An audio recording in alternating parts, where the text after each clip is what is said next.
Hi, Willie. Good morning, Speaker Pelosi. Thanks for being with us this morning. I know you well enough to know you won't entertain a hypothetical about losing the House, but let me ask you about some of the headwinds that you're facing right now, which is inflation at 8.5%, gas around $5 a gallon for some people out in this country. Our recent NBC poll showed President Biden with a 39% approval rating and 75%, 3 out of 4 Americans believing we're on the wrong track, How do you overcome that when the country, it looks like, says Democratic president, Democratic Congress, and I don't like where we're headed?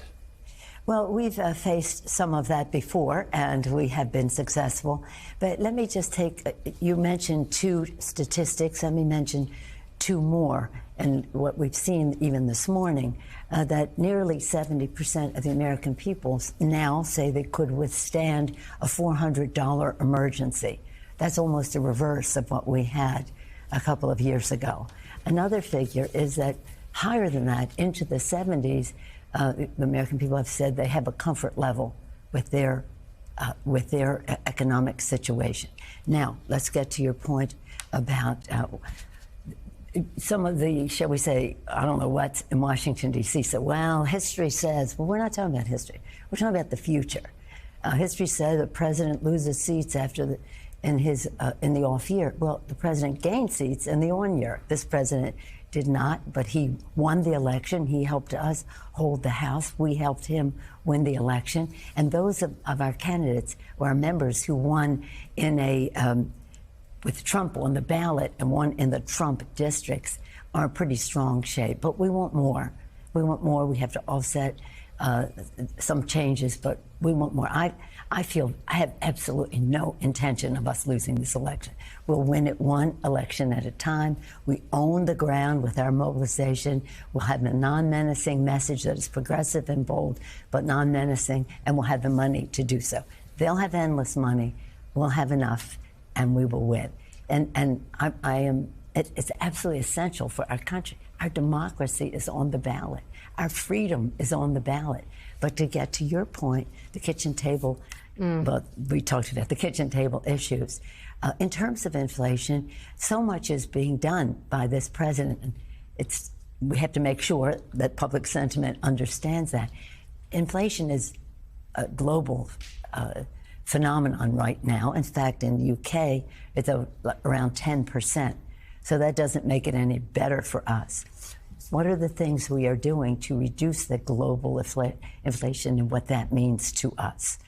We are in the works now of our Competes Act to address the supply chain. Supply is down, therefore prices are up. We're in there we just passed the other day 2 bills in terms of price gouging and market manipulation, bring down the cost of price at the pump. And that has something to do with the war in Ukraine, but not everything, but a good deal of it. We're also working on reducing the cost of food for people because of the exploitation, again, of the consumer by some in the agriculture industry. Okay, but over and above all of that, understand this. Unemployment, President created almost 8 million jobs. When unemployment unemployment was cut in half. When unemployment goes down, inflation has gone up. So and wages have gone up, and that contributes to inflation. We want unemployment down, we want wages up, and we have to address the inflation issue. But we are. So, and Americans need to see those changes. They need so that those numbers go down. I want to ask you about, while you're in town, the Global Citizen Urgency of Now Summit. Just really quickly, though, on this point, Democrats are going to be campaigning toward the midterms during very turbulent economic times. Some of the things that might be happening that may drive numbers up, they may have no control over. There could be a food crisis. There's things happening around the world that could impact the economy. So, the baby formula crisis. This, to me, seems unforced as an error, and it may be pushed back if you want. Was there a failure to communicate at the highest level, a failure to prognosticate? And are there ways in which legislation can be passed so this doesn't happen again? Well, there has to be. Tomorrow, the Appropriations Committee under the leadership of Rosa DeLauro will be having a hearing into how we got to this place. So will the Energy and Commerce Committee under Mr.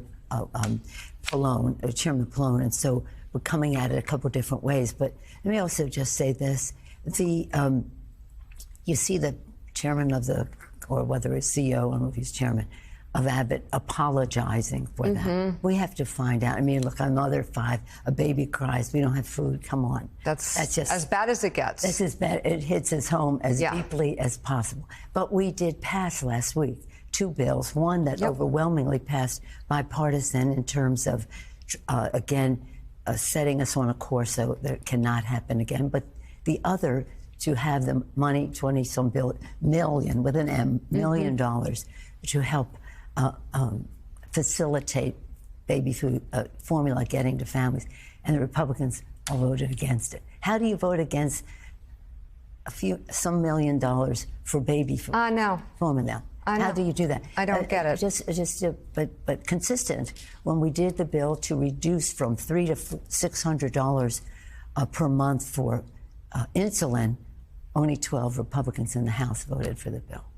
There you go. 12. So understand the challenge that we have, always trying to find common ground, because it's for the people, for the children.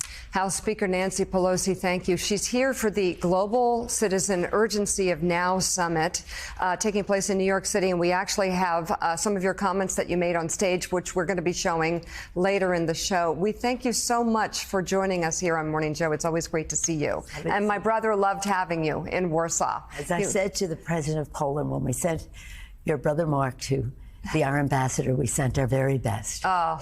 Well, thank you very much. That's too kind.